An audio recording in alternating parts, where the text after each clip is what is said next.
History is full of firsts. It's one small step for man, one giant leap for mankind. Many of those firsts shaped our way of life. For 70 years, KPRC Channel 2 has been proud to be pioneers in shaping television and Houston history. In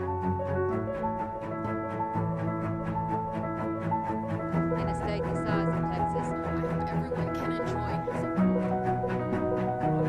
Causing the storms Thursday.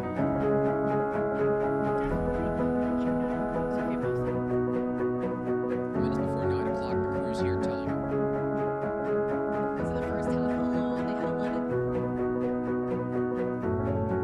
Send us some of your pictures. Isn't it good to work for a place that has a sense of history? And indeed it is. See, taking the president from Spring to College Station following.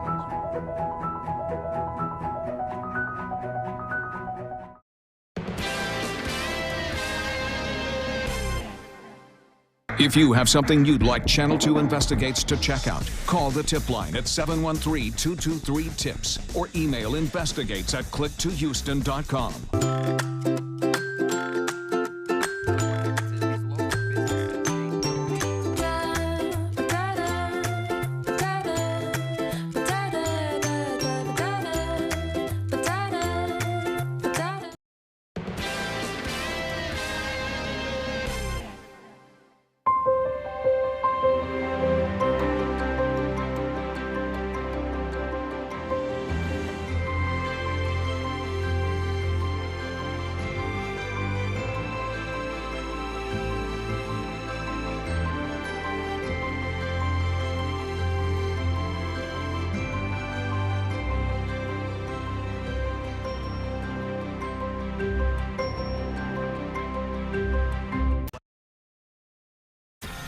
Live from KPRC, this is Channel 2 News at 6. How many times have you sat in traffic just stewing in your car, getting angry over the gridlock? Well, a group of Houstonians didn't just get mad, they got a lawyer, and now they're taking legal action. They are suing over the I-10 San Jacinto Bridge debacle that commuters had to deal with after Imelda. That's when the bridge was hit by barges, leading to nearly 4 months of repairs. Our Sally Mamdou live on the East Freeway. And Sally, it's homeowners who live near the bridge who are filing this lawsuit. That's right. We're in the West Meadows subdivision right now, and I just want to show you just how hard it was for these residents to get in and out of the subdivision. Take a look at the highway. It's already kind of going slow, but this is the frontage road. The neighborhood sits right on the frontage road, and when they turned out here, it was completely a parking lot.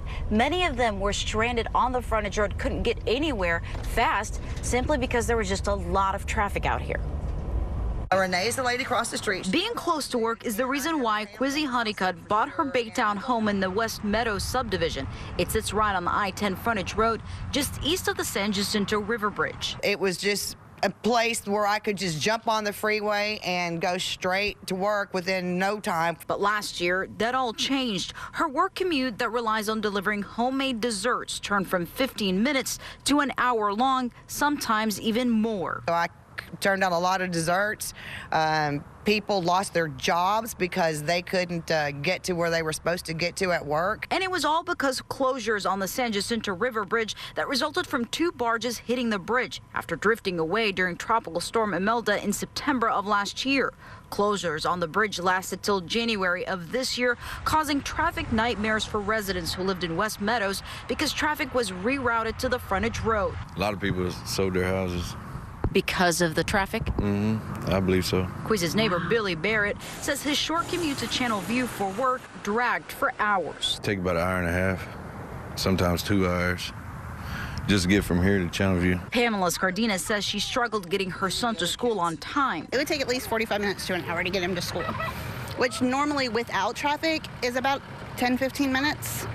So yeah, it was just ridiculous. They're all now part of a mass action lawsuit representing 243 West Meadows residents suing the San Jacinto River Fleet Company. The lawsuit claims the reroutes resulted in highly abnormal traffic at West Meadows' only exit and entry points. The lawsuit goes on to claim that residents there all suffered one way or another from the constant traffic. They should have taken precautions to prevent this. And again, we're on that frontage road, as you can see right now, and look at the traffic on the highway. Now imagine this traffic doubling up on the frontage road, making it very, very difficult for a lot of these residents. And once again, they are suing for monetary compensation, and they're trying to send a strong message with this lawsuit that they will not tolerate, they tell me, any more traffic like this for several months. For now, we're live in Baytown. Sally Mamdouh, KPRC, Channel 2 News. It's a quality of life issue for them, Sally. Thanks so much. It was a horrific crash near Willis. A young father crashes into a fence with a metal post going through his torso. Jake Tabor survived, and tonight he remains in a medically induced coma. It is a miraculous survivor story we are now hearing only on 2 from his parents, and we are also hearing more of the 911 call Tabor made himself. Channel 2's Hannah McKenzie live in Conroe. Hannah, Jake has undergone surgery, but he has several more to go. That's exactly right. Jake Tabor has already undergone 5 surgeries, the latest taking place today. His family tells me they anticipate at least 5 more over the next coming months. Now, since he has been here at HCA Houston Healthcare Conroe, his family has not left his side. The 911 call, chilling. I got a car accident. What's there right now in front of me? That's worse. I'm going to be cut out. Jake Tabor remarkably managing to call for help himself Tuesday after veering off Highway 75, crashing into a fence and being impaled by a metal post. Is anyone pinned?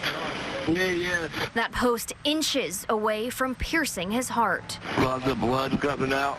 Okay, don't move, okay? They're on the way. Okay, Mama, Tabor now at HCA Houston Healthcare Conroe, where his dad, Mark, tells us he's undergone 5 operations already. He is a fighter. He's been strong-minded and strong-willed since he was a boy. Right now, he's heavily sedated and has a breathing tube. The father of 2, lucky to be alive. Lisa Modulewski credits first responders with saving her son's life. If I could personally thank each one of them, I would. They're true heroes.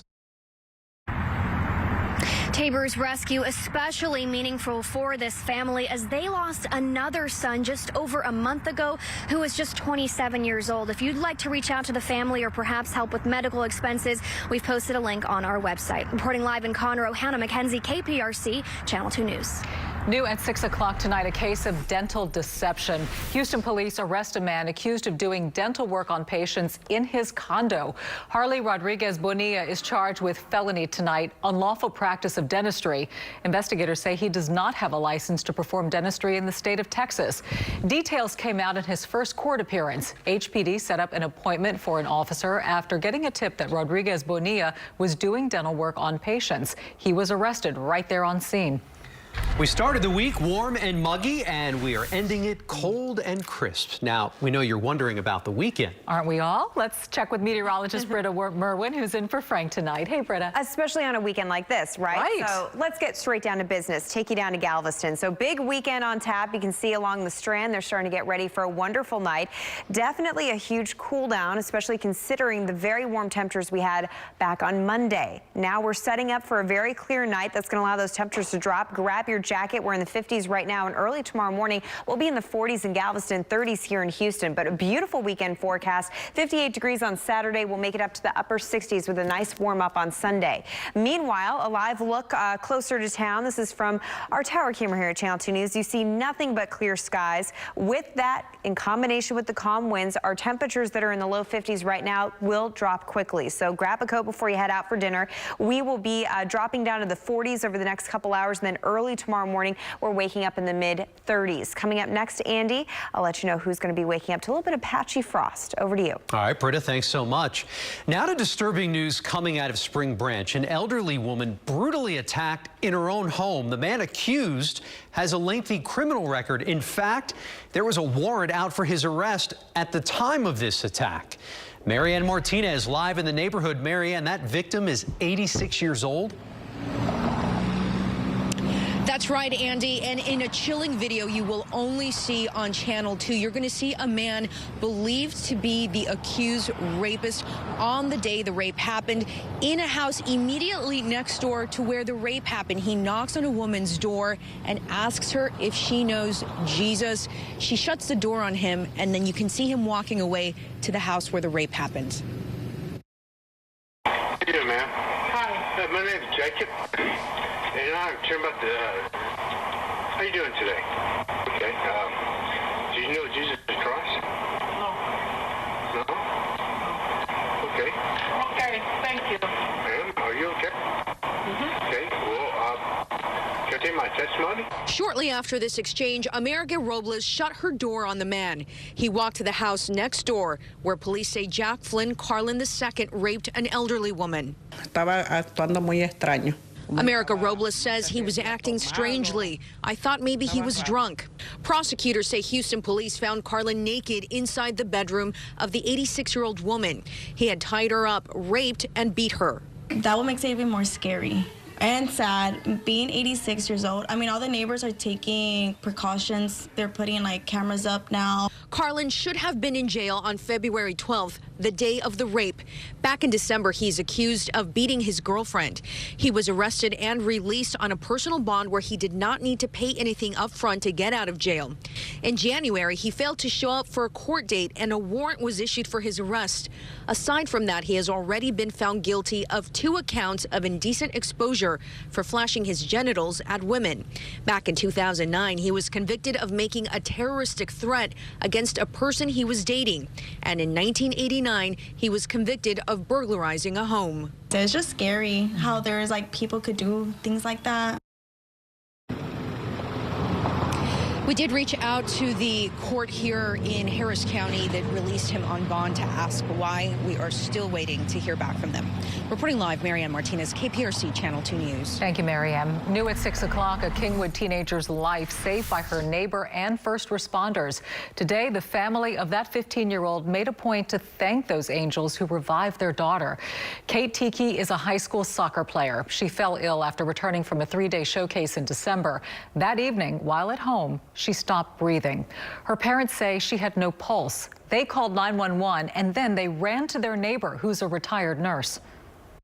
That buys the time for the first responders, firefighters, paramedics to arrive on scene. You know that they have a really challenging job and that it's something that is very important, but you don't realize how important it is until they come into your life like that. Tiki says that she's doing well now. She says she doesn't remember much, but she sure is grateful for everybody who helped save her that day. It looks like a popular animal attraction south of Houston will soon be changing hands. After being on the market for several years, the Bayou Wildlife Zoo has an interested buyer. We have Sky 2 video from 2017. 80 acres just outside Alvin in Brazoria County. We are told the new owners, once they close on the property, do plan to keep the zoo open. No word on the final price tag, but the agent says it was listed at $3.8 million. It is a weekend the city of Galveston plans for all year. A Mardi Gras celebration that draws thousands to the island. A big party tonight, a big parade tomorrow. We've got a live report from the boardwalk coming up. The Houston Astros will definitely get booed when they go on the road this season, but some of the reaction has been stronger. Coming up in sports, how the team plans to deal with the hate. And it's going to be a beautiful weekend, but the traffic might get a little ugly. Where crews will be doing road work and how to avoid the gridlock next on Channel 2 News at 6.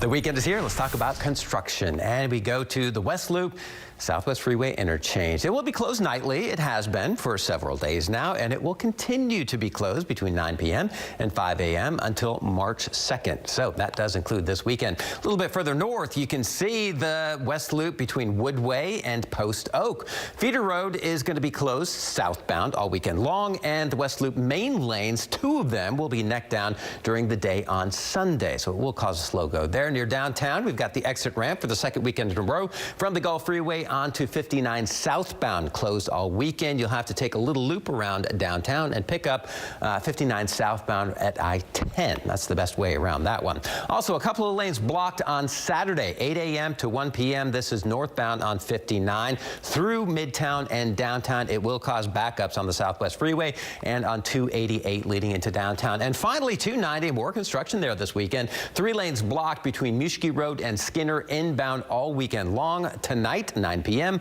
until 5 a.m. Monday. Drive safely and have a great weekend. Well, we certainly know that traffic impacts your life in a big way, and that's why we're launching a new initiative called What's Driving Houston. On our website, we've got maps that show real-time drive times, and there's a section that tracks the biggest construction projects going on in Houston right now. Just go to click2houston.com/traffic. If you've never experienced Mardi Gras in Galveston, you need to add it to your bucket list. Thousands of revelers on the island for 2 consecutive weekends, letting the good times roll. Yes, and weekend 2 getting underway tonight. Lauren Kelly from Houston Life live at the boardwalk on Pier 21. Lauren, big plans for tonight and tomorrow. Now, this is the event. Obviously, if Tillman Fertitta is in charge, it's going to be a massive production. We are here for the Champagne pre-party, and his yacht is parked right here on the boardwalk at Pier 21. And we're going to see everybody from the duchesses, the dignitaries, the Knights of Momus, the King and Queen are going to be out here, the VIPs, which from here at the Champagne pre-party, we're all going to head over to the Galveston Convention Center for the San Luis Salute, and that's Tillman's big event every year for Mardi Gras. Look at these lovelies behind me right here. It's going to be so much fun. A performance from the Chainsmokers later on this evening, and we're going to bring all of that fun back to you guys live from Galveston. Dominique and Andy, back to you. Perfect weather on top of it. Let the good times roll. I know, such a big part of the fabric of that community, right? I know, and it's exciting for them. Can't wait. We've got a parade happening tomorrow that we're covering, so all good stuff. All right, Lauren, thanks so much. You can watch the Knights of Momus Grand Night Parade tomorrow night right here on Channel 2. See the amazing floats and the talented bands roll through Galveston.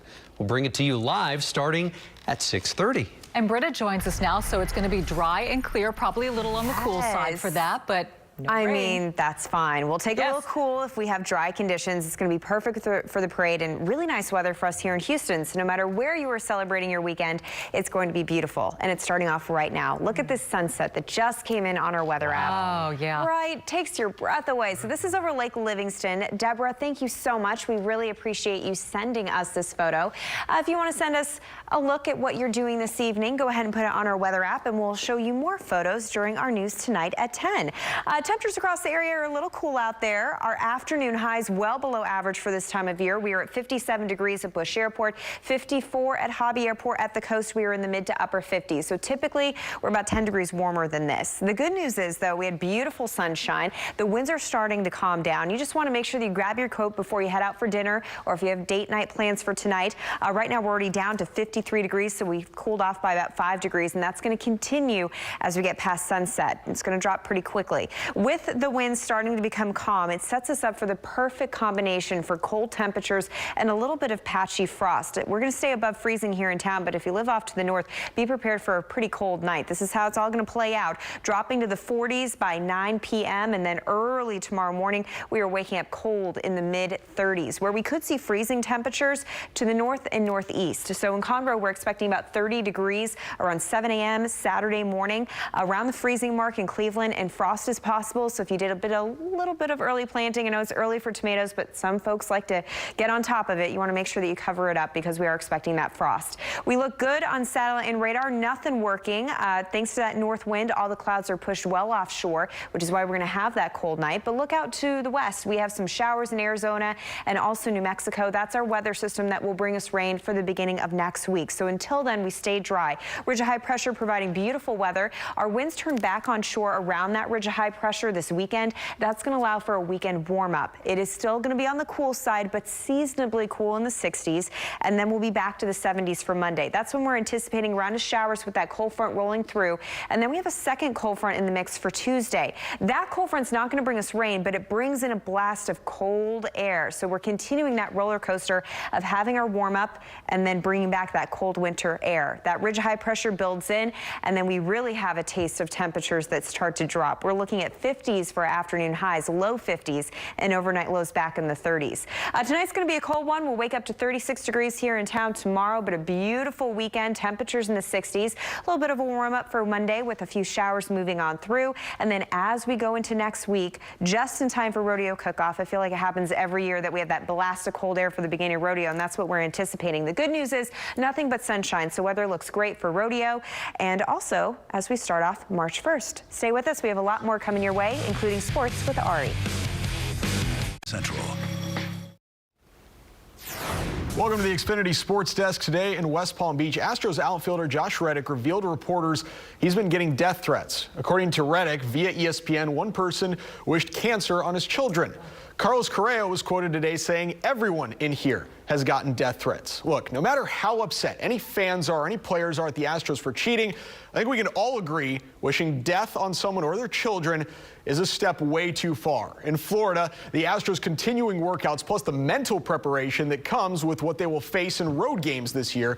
New manager Dusty Baker says you cannot worry about the road receptions.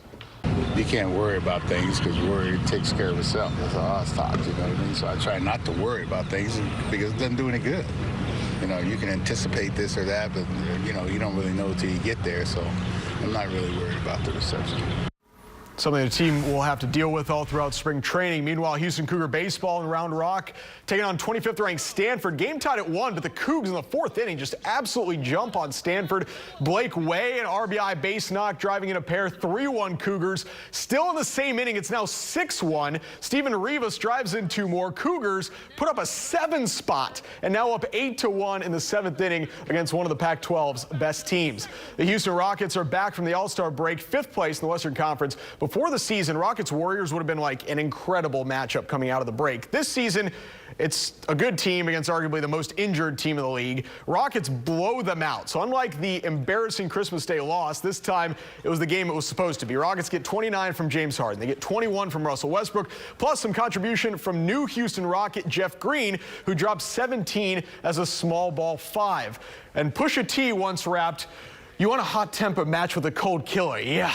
That's Russell Westbrook and James Harden, right? Westbrook, the hot temper, Harden, the cold killer. The hot temper showed Thursday for Westbrook. Gets tossed for an elbow on Damian Lee, his second technical foul of the game. The first one for arguing a call earlier in the game. That is now 14 technical fouls this season. Ooh. 16 gets you suspended for a game. So he's 2 away. It's probably going to end up happening, and I think part of it is the hot temper, and then part of it is the perception around the league. So refs are a little bit quicker to jump on him than maybe some other players. Bad mix. It is. Yeah. Woo. All right, Ari, thank you. We'll be right back. Stay with us.